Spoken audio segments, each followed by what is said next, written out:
नमस्कार, आप देख रहे हैं आज तक। आपके साथ मैं हूं सईद अंसारी। स्वागत है आपका हल्ला बोल। क्या कांग्रेस को नया अध्यक्ष मिलने वाला है? क्या राहुल गांधी फिर से कांग्रेस के अध्यक्ष बनने वाले हैं? ये प्रश्न आज दिल्ली में कांग्रेस वर्किंग कमेटी CWC की बैठक के बाद सामने आए। पार्टी नेताओं की मांग पर राहुल ने विचार करने की बात भी कह दी। तो आज हल्ला बोल में हमारा प्रश्न कांग्रेस और उनके नेताओं से यही कि क्या उन्हें गांधी परिवार के अलावा कोई दूसरा विकल्प नहीं दिखता? क्या कांग्रेस में दूसरे काबिल नेताओं की कमी है जो पार्टी को मझधार से निकालने का दम रखते हैं? हालांकि CWC यानी कि कांग्रेस वर्किंग कमेटी की बैठक में सोनिया गांधी ने भी असंतुष्ट नेताओं के समूह को दो टूक कह दिया। हमारे साथ विभिन्न राजनीतिक दलों के वरिष्ठ प्रवक्ता, नेता, मेहमान मौजूद हैं।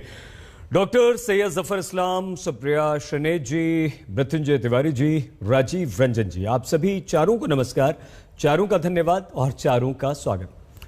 सुप्रिया श्रीनेश जी, शुरुआत आपसे। आप यह जरूर कह सकते हैं कि राहुल गांधी के नाम का प्रस्ताव हुआ है या नहीं भी प्रस्ताव हुआ है तो सबके मन की इच्छा है कांग्रेसियों की कि वो अध्यक्ष बने। एक मत भी सभी हैं। हमारा प्रश्न सुप्रिया जी आपसे ये है कि क्या आप राहुल गांधी के अलावा दो नाम और ऐसे बता सकती हैं जो अध्यक्ष बन सकते हैं, और अगर राहुल गांधी नहीं तो उनमें से कोई अध्यक्ष बन जाएगा? मुझे ऐसा लगता है कि मैं हिपोक्रेसी और ढोंग करने इस चैनल पर नहीं आई हूं। अगर मैं अपने गृह क्षेत्र महाराजगंज में जाके 100 लोगों से पूछती हूं कांग्रेस की कि आपका नेता कौन है, और वो 100 में से 100 लोग राहुल गांधी कहते हैं, तो मैं यहां पर फैशनेबल बनकर दो और नाम क्यों बताऊं? मुझे लगता है मैं उन लोगों के साथ विश्वासघात करती हूं। वो लोग अपना नेता राहुल गांधी जी को मानते हैं, जैसे मैं मानती हूं वो नेता बनेंगे। पहली बात। दूसरी बात, एक शब्द आप लोग यूज कर रहे थे अभी आपकी रिपोर्ट में, मैंने 2-3 बार सुना, आंतरिक कलह। आंतरिक कलह, इसको इंटरनल डेमोक्रेसी भी कहा जाता है, यह आंतरिक लोकतंत्र भी है, जिसके बारे में नागपुर के रिमोट से कंट्रोल से चलने वाली भाजपा नहीं जानेगी। अभी वरुण गांधी जी ने किसानों के कुचलने पर बोल दिया, उनको और उनकी माताजी को निकाल बाहर किया नेशनल एग्जीक्यूटिव से। सुब्रमण्यम स्वामी जी ने ध्वस्त अर्थव्यवस्था और बेरोजगारी पे सवाल उठा लिया, निकाल बाहर किया उनको नेशनल एग्जीक्यूटिव से। ये पीड़ा तो सबसे ज्यादा अडवाणी जी, मुरली मनोहर जोशी जी, पहले यशवंत सिन्हा जी, अरुण शौरी जी, शत्रुघ्न सिन्हा जी, ये सब लोग ये पीड़ा जानते हैं कि कैसे इनके खिलाफ अगर आप बोल दीजिए या लोकतांत्रिक ढंग से पार्टी के परिवेश में सवाल उठा लीजिए तो आपको मेंटल कोमा डिक्लेयर करके एक मंडल में डाल दिया जाएगा, आपकी कोई वहां पर औकात नहीं रह जाएगी। जयंत सिन्हा जी से कभी जाके दर्द पूछिएगा, क्या दर्द था जब MOS फाइनेंस हटाए गए थे, क्योंकि यशवंत सिन्हा जी ने कुछ अच्छे सवाल पूछ लिए थे सरकार से लोकतांत्रिक तरीके से। तो इंटरनल लोकतंत्र का मतलब भाजपा नहीं समझ पाएगी, ये इनकी दिक्कत और इनकी बौखलाहट मैं जानती हूं। लेकिन हमारी तरफ उंगली उठाने से पहले एक बार ये याद करिएगा, किसी ने भी अगर कांग्रेस में सवाल पूछा, वो आज इस रूम में CWC में की बैठक में शामिल था। सर्वसम्मति से हमने रेजोल्यूशन पास किए और सरकार से कड़े सवाल पूछे।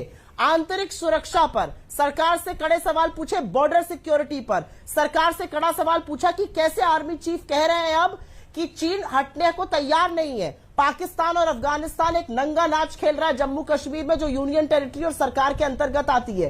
किसानों के ऊपर से गाड़ियों से कुचल दिया जाता है और उसके पिता को आपने गृह राज्य मंत्री बनाया हुआ है। आप दामों से, ऊंचे दामों से लोगों की कमर तोड़ रहे हैं, पीठ तोड़ रहे हैं, जब उनका वेतन और उनका रोजगार चला गया है। सबसे बड़ी बात है, ड्रग ट्रैफिकिंग का इतना बड़ा मामला सामने आया, लेकिन एक चूं तक नहीं आई इस सरकार से। मुझे लगता है कि एक रिस्पॉन्सिबल विपक्ष होने के नाते हम ये सवाल सरकार से पूछेंगे। भटकाने के लिए वो कोई भी मुद्दे उठाएंगे, लेकिन मैं फिर बोलूंगी, हमारे नेता अगर राहुल गांधी है और हम सब मानते हैं, तो उसका निर्धारण न स्टूडियो में होगा न भाजपा के प्रवक्ता करेंगे। उसका निर्धारण कांग्रेस पार्टी, कांग्रेस के कार्यकर्ता, कांग्रेस के लीडर्स करेंगे। I hope I have made my self amply clear. बहुत बढ़िया सुप्रिया जी, बिल्कुल ठीक है। इंटरनल डेमोक्रेसी और आंतरिक कलह, आपका अधिकार है उसे इंटरनल डेमोक्रेसी कहना, हमारा अधिकार है उसे आंतरिक कलह लिखना। G23 हम कह सकते हैं, हम लिख सकते हैं ना सुप्रिया जी। बहुत धन्यवाद आपके इस वक्तव्य के लिए। डॉक्टर जफर इस्लाम, सुप्रिया जी ने तो कांग्रेस के नए अध्यक्ष राहुल गांधी के अलावा दो नाम कौन होंगे नहीं बताया, और आधे से ज्यादा समय बीजेपी की बखिया उधेड़ने में लगा दिया। क्या आप दो नाम और बता सकते हैं? और आपको लगता है कि कांग्रेस की आज जो स्थिति है, आंतरिक अध्यक्ष के तौर पर वो काम कर रही है, स्थायी अध्यक्ष न हो पाना, इसका सीधा फायदा डॉक्टर जफर, बीजेपी को मिलता है, आपको मिलता है? देखिए अंसारी साहब, ऐसा है कि कांग्रेस वर्किंग कमेटी के बारे में आपने पूछा, उन्होंने बीजेपी के बारे में सब कुछ बताया, बीजेपी की ही बुराई करती रही। कोई बात नहीं, वर्किंग कमेटी में क्या वही बता देते। लेकिन एनीवेज, मैं आपसे बताना चाहता हूं कि उन्होंने कहा इंटरनल डेमोक्रेसी के बारे में बात कहा। कांग्रेस एक ऐसी पार्टी है, खासकर मैं कांग्रेस की पार्टी के बारे में बात कर रहा हूं, इसलिए कि आपने उनसे 2 नाम मांगे और वो 2 नाम देने में विफल रही, नहीं दे पाई। इसकी वजह जो भी रही हो वो जानती है क्यों नहीं देना चाहती थी, वह उनका अपना आंतरिक मामला है। लेकिन इससे एक बात साफ होती है कि कांग्रेस पार्टी में जो परिवार है वही मजबूत है, और अगर मतलब उनके बिना जो है वो कांग्रेस पार्टी एग्जिस्ट नहीं कर सकती है। अगर परिवार है तो वो एग्जिस्ट करेगी कांग्रेस पार्टी, परिवार नहीं है तो कांग्रेस पार्टी एग्जिस्ट नहीं करेगी। जनता उनका छोड़िए, जनता और महाराजगंज और फलानागंज उससे कोई फर्क नहीं पड़ता। मतलब ये है, आप इसलिए कि वो सारे जितने लोग हैं G23 में अगर ताकत नहीं है तो मतलब वो ताकत लेते थे अपने परिवार से। वो परिवार में मतलब जो 10 जनपद से उनको ताकत मिलती है, 10 जनपद से अगर ताकत वही कमजोर हो जाए तो वो ताकत क्या देगी, और कमजोर क्यों होती है? उसकी वजह सिर्फ यही है कि जनता जब अगर आपको विश्वास करना छोड़ दे, जनता का विश्वास आपसे उठ जाए, तो आप कमजोर हो जाते हैं। आप लाख कुछ है, आप बीजेपी को गाली देते रहिए, आप सुबह उठेंगे बीजेपी को गाली देंगे, दोपहर उठेंगे गाली देंगे, कोई फर्क नहीं पड़ता। हमने विश्वास जीता है लोगों का और लोगों की सेवा कर रहे हैं। आप जो है बीजेपी की बुराई कर रहे हैं, आप अपने बारे में बताती तो ज्यादा अच्छा होता कि भाई हमारे नए वरिष्ठ नेता हैं, उनको हम लोग अध्यक्ष बनाना चाहते हैं, ये ऐसा है वैसा है, कुछ बोलती तो जनता भी समझती कि आप अपने बारे में बात कर रही है। आपने तो सीधे सीधे बीजेपी को टारगेट करना शुरू किया। अरे भाई, इंटरनल डेमोक्रेसी के बारे में बात करिए, लेकिन बीजेपी के बारे में आप जितनी बुराई करेंगी, आप बेचैन मत होइए। मैं तो चुप से सुन रहा था। बीजेपी के बारे में जितनी आप झूठी मनगढ़ंत बयान आपने दिए, उसका नुकसान ही होगा, आपका फायदा नहीं होने वाला है। इसलिए कि जनता जो है जनार्दन है, जनता की नजरों में आप गिर चुके हैं, जनता ने आपकी जमीन खींच ली है, जनता ने आपका विश्वास जो था, जनता का विश्वास आप पे उठ चुका है। तो आपके पास जब ताकत नहीं, 10 जनपद में ताकत नहीं, तो वो जिससे ड्रॉ करते थे सारे लोग कंफर्ट और ताकत, उन्हीं के पास ताकत है, तो बाकी लोगों को क्या देंगे? देखिए, आज जनता की सेवा करने के बारे में सोचिए। आप अभी भी परिवारवाद में लगे हुए हैं कि भाई ये और कोई 1-2 नाम बताते तो समझ में आता है, नहीं बता पाएंगे, डर लगता है सुप्रिया जी को, कहीं गलती से नाम बोल दिया तो। ये अभी जयंत सिन्हा जी के बारे में बात कर रहे थे। अरे भाई, अपने बारे में बताइए कि आप 2 नाम क्यों नहीं बता पा रही हैं?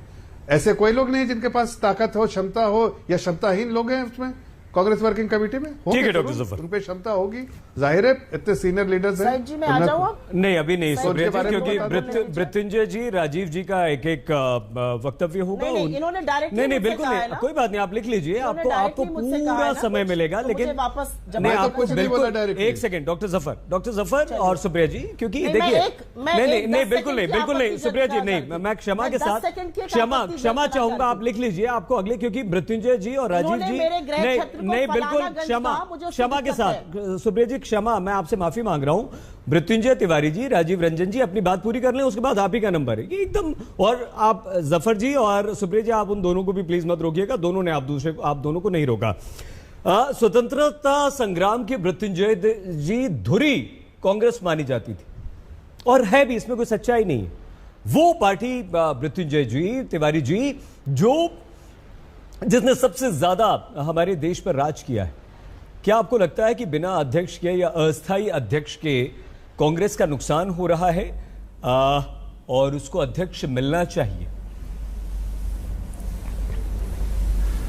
देखिए सईद जी, जो पार्टी देश में 50 वर्षों से ज्यादा वर्षों तक राज किया हो, और आज बीजेपी जो 5-7 वर्षों से अभी सत्ता में है, जिनके नेतृत्व में उनका अहंकार जिस तरह 7वें आसमान पर है, और जिस तरह से वो कांग्रेस के ऊपर टिप्पणी करते हैं, विपक्ष को तुच्छ समझते हैं, मजाक बनाते हैं, ये लोकतंत्र के लिए शुभ नहीं माना जाएगा।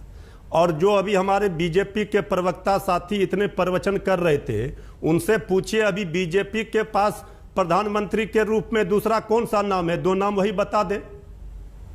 तो जिस तरह से ये हमारे आदरणीय प्रधानमंत्री नरेंद्र मोदी जी ने अपने सभी बुजुर्गों को, नेताओं को, पार्टी के जिनका वो गुरु मानते थे, जिनसे आदरणीय लाल कृष्ण आडवाणी जी को, मुरली मनोहर जोशी जी को, अभी श्रीनेत जी ने ये बात कही, सबको दरकिनार करके वो आए और जो आदरणीय राजनाथ सिंह ने जिनका नाम प्रस्ताव किया उन्हीं को साइड करके गृह मंत्री उन्होंने बना दिया आदरणीय अमित शाह जी को। ये बीजेपी का कल्चर है। ये जो नया बीजेपी है, न्यू बीजेपी, ये सिर्फ सत्ता के अहंकार में देश को रसातल में पहुंचा रही है। और सईद जी, देश की जनता का विश्वास कांग्रेस ने इतने लंबे समय तक जीता है। आज ठीक है, कल बीजेपी भी कभी 2 की संख्या में थी पार्लियामेंट में, आज 300 के पार है। लेकिन बीजेपी को यह नहीं भूलना चाहिए कि बीजेपी फिर वहीं पहुंचेगी 2 की संख्या में। जो जनता जिसे पार्टी को अर्श पर पहुंचाती है उसे फर्श पर भी पहुंचा देती है। इसलिए सत्ता का अहंकार, ये तानाशाही और हिटलरशाही रवैया, ये देश के लिए नुकसानदेह है। हम लोग सब लोग की चिंता देश के लिए है, लेकिन ये जिस तरह से अपना गुणगान, अपना पीठ थपथपाते हैं, अपनी नाकामी को छुपाते हैं और दूसरी पार्टी का चिंता इनको ज्यादा होता है, इससे इनको बचना चाहिए।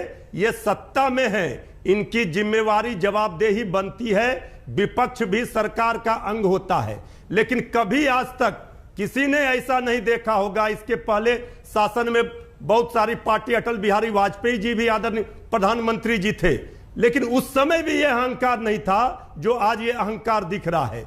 तो इसलिए बीजेपी के लोग प्रवचन ना करें। राहुल गांधी जी को कांग्रेस पार्टी अगर अध्यक्ष बना रही है और अगर उनके समर्थक चाह रहे हैं, उनके नेता चाह रहे हैं कि राहुल गांधी जी नेतृत्व करें, तो इसमें बुराई क्या है? ठीक है, लेकिन तिवारी जी आप भी अगर 2 नाम बता देते तो अच्छा होता। और डॉक्टर इस्लाम भी बताएंगे 2 प्रधानमंत्री के नाम नरेंद्र मोदी के अलावा। नहीं, हमारे पास तो 200 नाम है। नहीं, कोई बात नहीं। अच्छा राजीव जी, 2 नाम। अच्छा ठीक है, बताएंगे ना, बताएंगे। उन्होंने आपकी बात देख ली। राजीव रंजन जी, हाँ तो पूछिए ना। राजीव रंजन जी, 2 नाम पूछ लीजिए। ग्रैंड ओल्ड पार्टी कांग्रेस बतावा हो तनिक बतावा। एक सेकंड जफर साहब। राजीव जी, ग्रैंड ओल्ड पार्टी कांग्रेस अब सिमटती जा। अरे सर एक सेकंड तिवारी जी, पहले कोई किसी को नहीं रोकेगा, जिसको पूरा समय लीजिए, खूब समय है हमारे पास। राजीव जी, ये कांग्रेस, क्या आपको लगता है कि कांग्रेस अगर यदि आज आप सत्ता में हैं, आप सरकार चला रहे हैं, आरजेडी कांग्रेस मिलकर आपको नहीं हरा पा रहे हैं, नहीं हरा पाए हैं, तो एक अब दलगत राजनीति से अलग हटकर अगर आप शुचिता की राजनीति की बात करें, आदर्शवादी राजनीति की बात करें राजीव रंजन जी, तो आपको लगता है कि यदि पार्टी में अंदरूनी कलह नहीं होगी, उसका एक अध्यक्ष होगा, तो ज्यादा मजबूती के साथ कंस्ट्रक्टिव विपक्ष की भूमिका भी निभा पाएगी? और कांग्रेस के संदर्भ में हम ये बात आपसे पूछ रहे हैं। देखिए सईद भाई, मैं आपकी बात से पूरी तरह से सहमत हूँ। जब आपने ग्रैंड ओल्ड पार्टी कांग्रेस को बताया, हिंदुस्तान की आज़ादी और कांग्रेस का जो रिश्ता है वो इतिहास के पन्नों में दर्ज है, उसको कोई भी नकार नहीं सकता। ये एक ऐतिहासिक सच्चाई है। लेकिन कांग्रेस, इंदिरा जी का कांग्रेस के नेतृत्व पर काबिज होना और उसके बाद जो कांग्रेस की स्थितियाँ जिस तरह से बदली, एक लोकतांत्रिक परिप्रेक्ष्य में एक राजनीतिक दल का जब आप मूल्यांकन करते हैं, तो 12 नवंबर 1969 को सिंडिकेट कांग्रेस ने खुद को ओरिजिनल कांग्रेस कहा और इंदिरा जी को कांग्रेस से बाहर कर दिया। और इतिहास गवाह है, कामराज के लीडरशिप में अतुल्य घोष से लेकर निजलिंग गप्पा और देश के अनेक बड़े नेता जिन्होंने कांग्रेस को वहां तक पहुंचाने का काम किया था, जिन्होंने इंदिरा जी की ताजपोशी की थी, वो सब इंदिरा जी की कार्यशैली से छूटे थे। लेकिन ये लोकतंत्र है, पार्टी पर इंदिरा जी का जो प्रभाव था वो बढ़ा, उनको जनादेश भी मिला, लेकिन कांग्रेस कहीं ना कहीं कमजोर होती चली गई और कालांतर में उसमें 2-3 और भी विभाजन हुए। ये G23 के नेताओं पर, उनकी भूमिका पर कई सवाल हो सकते हैं, 2G से लेकर के कपिल सिब्बल और तमाम नेताओं की छवि, लेकिन कांग्रेस को सींचने में कहीं ना कहीं G23 के नेताओं की भूमिका है। और नेतृत्व को लेकर के कांग्रेस के अंदर जो असमंजस का भाव ग्रासरूट पर रहा है, राहुल गांधी जी के निर्णय नहीं लेने की क्षमता को लेकर और अध्यक्ष पद को लेकर के जो अनिश्चय का वातावरण था, उससे संवादहीनता बढ़ी है। आज अगर उन्होंने संदेश देने की कोशिश की है तो इसको मैं दो हिस्से में देखता हूं जी। या तो कांग्रेस एक बड़े विभाजन की ओर बढ़ रही है, या कहीं अगर इस खाई को ये पाट सके तो शायद एक बार कांग्रेस को लोकतंत्र के हित में खुद को बचाने की कोशिश जरूर करनी चाहिए। इससे कि देश की सबसे पुरानी पार्टी और आज भी दूसरी बड़ी पार्टी है जी, एक तरफा किसी राजनीतिक दल का एकाधिकार पूरे देश में हो, इससे भी लोकतंत्र कमजोर होता है। बिल्कुल। तो कांग्रेस तो देश की जरूरत है, लेकिन कांग्रेस के सर। नेताओं को शायद इसका एहसास नहीं है। ठीक है सर। सुप्रिया जी आपके पास आ रहे हैं और देखिए कितनी अच्छी बात है कि जेडीयू के प्रवक्ता नेता राजीव रंजन जी आपकी तारीफ कर रहे हैं, आप ही को विकल्प बता रहे हैं, आप ही की इतनी सारी प्रशंसा उन्होंने की। हमारा प्रश्न सुप्रिया जी ये है, डॉक्टर जफर की बात का आप अवश्य जवाब दीजिएगा। 50 से लगभग 50 के आसपास आपकी पार्टी टूटी, फिर भी खत्म नहीं हुई, ये कांग्रेस की शक्ति है। 1977 तक सुप्रिया जी आपकी पार्टी को टक्कर देने वाला कोई नहीं था, उसके बाद भी आप हारे, इंदिरा गांधी हारी, फिर से कम बैक किया, फिर हारे, फिर से कम बैक किया, तो ऐसा नहीं है। लेकिन अब जो आज की स्थिति है सुप्रिया जी, अब लगातार 7 से 9 राज्यों में आपकी उपस्थिति जो रह गई है इतना कम, उसके 2 कारण क्या हैं और कैसे आप अब फाइट बैक करेंगे?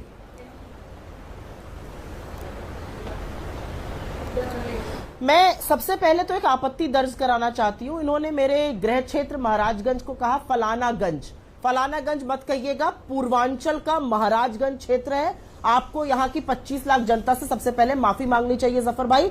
मुंबई दिल्ली में बैठकर इस तरह से उत्तर प्रदेश के पूर्वांचल का असम्मान करना किसी को शोभा नहीं देता है और मैं बिल्कुल नहीं सुनूंगी। महाराजगंज हमारे क्षेत्र का नाम है, उसको अगर महाराजगंज नहीं बुला सकते, फलानागंज मत बुलाइएगा। पहली चीज। दूसरी चीज इन्होंने कहा मैं बीजेपी की बात कर रही थी। मैं बिल्कुल बीजेपी की बात नहीं कर रही थी और मैं आपके डायरेक्ट सवाल का जवाब दूंगी। चुनी हुई सरकारों से ही सवाल पूछा जाएगा। आप 7.25 साल से सत्ता में हैं। आर्मी चीफ का 3 दिन पहले बयान आता है कि चीन पीछे हटने से इनकार कर रहा है, ऑक्यूपेशन से मना कर रहा है हटने से। इसका सवाल कौन देगा? इस सवाल का जवाब कांग्रेस देगी या सत्तारूढ़ भारतीय जनता पार्टी के प्रधानमंत्री देंगे? पाकिस्तान और अफगानिस्तान मिलकर जम्मू कश्मीर में जो नंगा नाच कर रहा है और वो यूनियन टेरिटरी है, डायरेक्ट कंट्रोल में आती है सेंट्रल गवर्नमेंट के, वहां पर जिस तरह से बदशाहत हो रही है वहां पे कौन जवाब देगा? दहशतगर्दी जो हो रही है सेंट्रल गवर्नमेंट जवाब देगी। बेतहाशा दाम बढ़ रहे हैं इस देश में, कौन जवाब देगा? सेंट्रल गवर्नमेंट देगी। ड्रग तस्करी का इतना बड़ा मामला कभी भी देश में सामने नहीं आया। 3000 केजी हेरोइन पकड़ी गई, 25,000 केजी हेरोइन मार्केट में कहां फैल गई किसी को पता ही नहीं है। इसका जवाब सत्तारूढ़ पार्टी को देना पड़ेगा। किसानों को कुचल दिया जाएगा आजाद भारत में और हम चुप रहेंगे? जी नहीं, हम सवाल करेंगे सत्तारूढ़ पार्टी से और तब तक करेंगे जब तक एक दागी मंत्री को अपने पद से बर्खास्त नहीं किया जाएगा जिसके लड़के ने यह कुत्सित काम किया। और राजीव रंजन जी ने एक अच्छी बात कही, बिल्कुल लोकतंत्र में सशक्त विपक्ष भी चाहिए।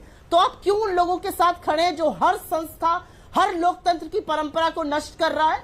आपने साथ छोड़ा था भाजपा का और यही सोच के छोड़ा था। क्या है ऐसी सत्ता की लोलुपता कि आप उन्हीं लोगों के साथ खड़े हैं जिन्होंने सीबीआई को, ईडी को, आईटी को अपनी फ्रंटल एजेंसी बनाकर छोड़ा हुआ है विपक्ष के खिलाफ? आप चुनी हुई सरकारें गिराते और बनाते अपनी फ्रंटल एजेंसी के। एक मिनट राजीव जी प्लीज मत बोलिए। पहले भी आपसे एक सवाल पूछा था, उसका जवाब आपने नहीं दिया। अभी भी हमने पूछा कि कारण क्या है, क्यों कांग्रेस लगातार हारती जा रही है, तो प्लीज उसका भी जवाब दीजिएगा। और जब भी आप प्रेस कॉन्फ्रेंस करती हैं वो हम दिखाते हैं, राहुल गांधी, प्रियंका गांधी, सोनिया गांधी, आपका कोई भी दूसरा बड़ा नेता जब भी विपक्ष पर सवाल उठाता है वो लाइव हमारे चैनल पर दिखाया जाता है। छोटा सा सवाल, क्या कांग्रेस को नया अध्यक्ष राहुल गांधी के रूप में ही मिलेगा या कोई और? कांग्रेस वर्किंग कमेटी की बैठक हुई जिसमें कांग्रेस का नया अध्यक्ष बनाने पर भी बात हुई। कार्यकारी अध्यक्ष हैं इस समय सोनिया गांधी और अंदर से यह खबर आई, हालांकि इसकी पुष्टि नहीं हो पाई है, सुप्रिया जी चाहें तो कर दें, कि प्रस्ताव रखा गया राहुल गांधी के नाम का और सर्वसम्मति से सभी लोगों ने कहा, लेकिन यह औपचारिक या आधिकारिक इस बात की घोषणा नहीं हुई। डॉक्टर सैयद जफर इस्लाम, डॉक्टर साहब जब लोकसभा चुनाव में कांग्रेस की हार हुई थी, सुप्रिया जी आपकी बात खत्म हुई थी, जफर जी के पास जाएंगे, तब राहुल गांधी ने अध्यक्ष पद से इस्तीफा दे दिया था जिम्मेदारी लेते हुए। लेकिन जब बंगाल आप हारते हैं बुरी तरह से प्रधानमंत्री नरेंद्र मोदी, अमित शाह, जेपी नड्डा तो नहीं कहते कि हाँ हमारी जिम्मेदारी है, हम हारे हैं। ऐसा क्यों? और कांग्रेस के दो नाम तो सुप्रिया जी नहीं बता पाती अध्यक्ष पद के लिए। क्या तिवारी जी के सवाल का जवाब देना आप पसंद करेंगे कि अगर प्रधानमंत्री नरेंद्र मोदी के अलावा दो प्रधानमंत्री बीजेपी से बनाए जाएं तो वो कौन होंगे?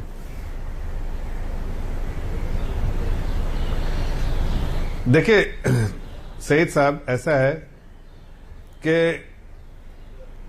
बंगाल की जब आपने बात की, बंगाल में भारतीय जनता पार्टी 2-3 सीटों से बढ़कर 77 सीटों में गई। इसको आप हार मानते हैं? 200 पार कह रहे थे ना सर। कांग्रेस को 0 मिला।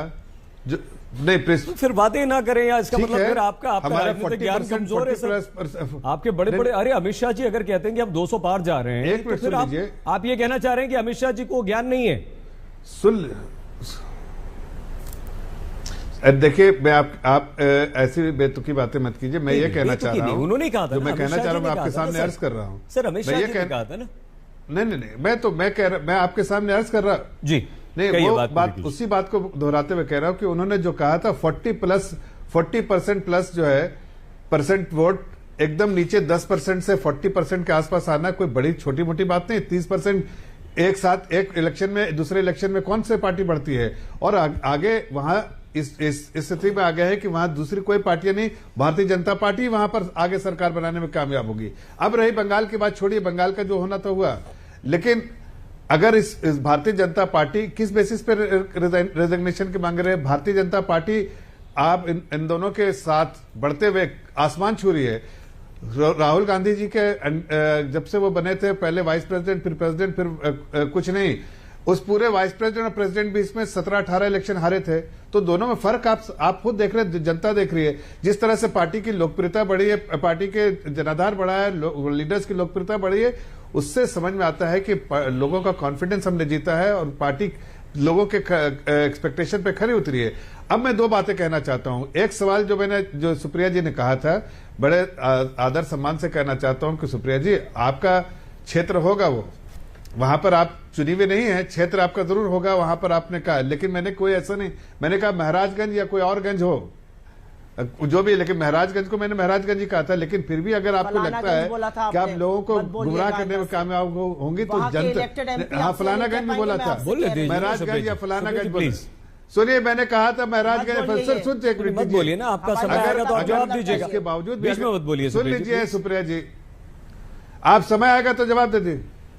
महाराजगंज या फलानागंज मैंने कहा था, मैं तस्लीम करता हूं, लेकिन मैंने कोई महाराजगंज को बुरा नहीं कहा था। और अगर फिर भी आपको लगे कि महाराजगंज के लोगों को जरा सा भी, जब आपके बहकावे में कोई ऐसा आ नहीं सकता, फिर भी किसी को बुरा लगेगा तो मैं सॉरी कह दूंगा, मुझे कोई आपत्ति नहीं। जनता के बीच में जनता जनार्दन है, उसके सामने झुकना है। दूसरी बात, अभी कह रहे थे कि ये तो पार्टी के बारे में नहीं कह सकती कि राहुल गांधी जी के साथ कौन होगा, मृत्युंजय जी कह नहीं सकते। अभी भी लालू यादव जी को इतनी तबीयत खराब के बावजूद, जो बेचारे 5 मिनट नहीं, सम्मान के साथ कह रहे, 5 मिनट बेचारे नहीं बोल पा रहे थे, कमजोर दिख रहे थे, तकलीफ में थे, 2 मिनट बोल के फिर उनको हटना पड़ा। क्यों?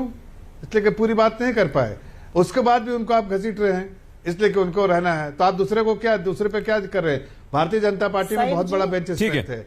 आदरणीय प्रधानमंत्री जी हमारे जो सबसे सीनियर लीडर है, उसके बाद अगर आप देखिए तो बेंच स्ट्रेंथ कितने बड़े हैं। अमित शाह जी है, राजनाथ सिंह जी हैं, बहुत बड़े बड़े नेता हमारे यहाँ जो सक्षम हैं, जो जिनके कैपेबिलिटीज है, और वो सरकार चलाने, नहीं सुप्रिया जी, तिवारी जी जानकारी ठीक है। तिवारी जी, आपकी पार्टी में भी यही हुआ ना सर? हो गया, क्योंकि समय कम है। ये क्या बात हुई? वो मुझसे डायरेक्ट बात कर रहे हैं, आप कहीं और चले जाते हैं। बिल्कुल कहीं और जाएंगे, हर बार आप थोड़ी बोलेंगी। मुझे कह रहे हैं आप मुझसे भाई, हो गया ना, जिसको एक नहीं, यहाँ पे सबको एक समय मिलेगा नहीं। कुछ उन्होंने कहा है, हाँ, तो आप लिख लीजिए, जवाब दीजिएगा।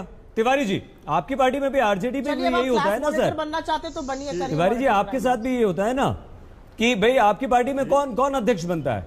लालू जी, राबड़ी जी, उसके अलावा उनके बेटे तेजस्वी आ गए, कौन है दूसरा? बताइए। हमारे पार्टी में नहीं, हमारे पार्टी में जिसे जनता चाहती है वो अध्यक्ष बनते हैं।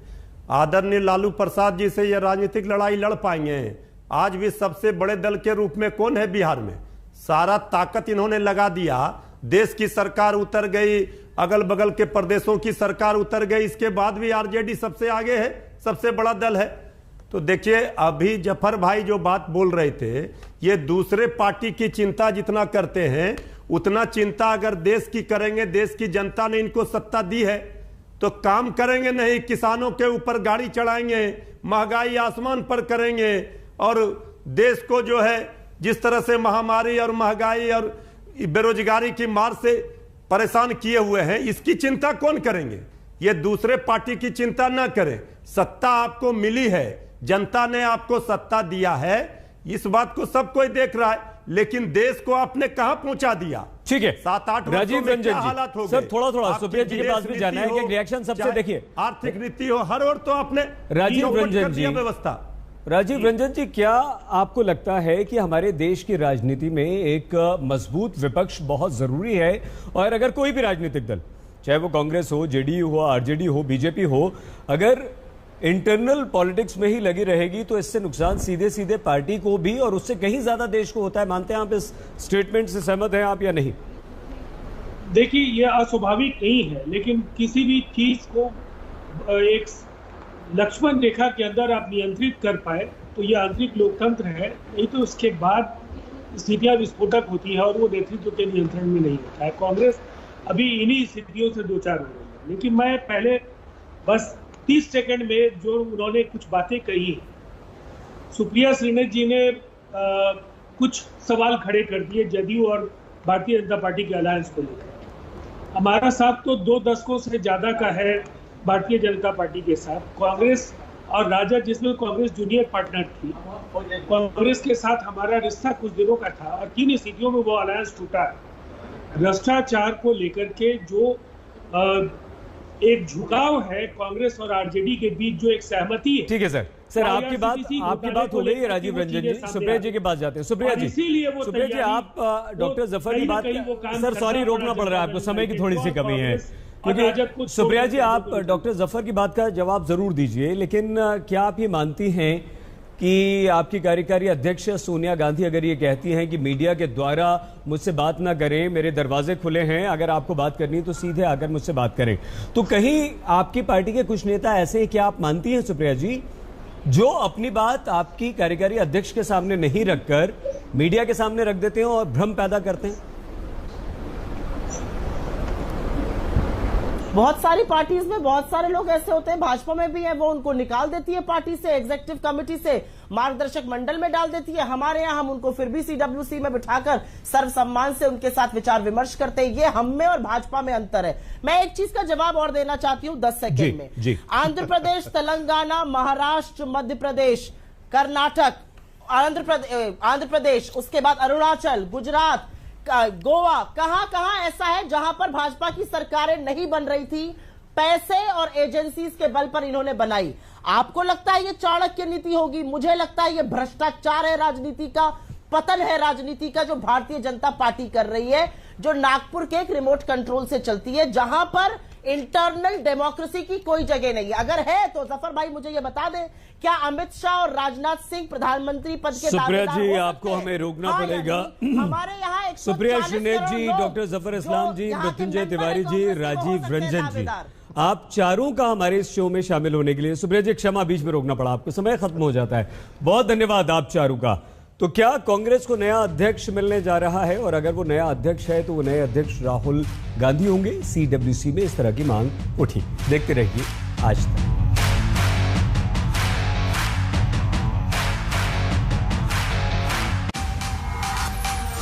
आज तक बेमिसाल 20 साल।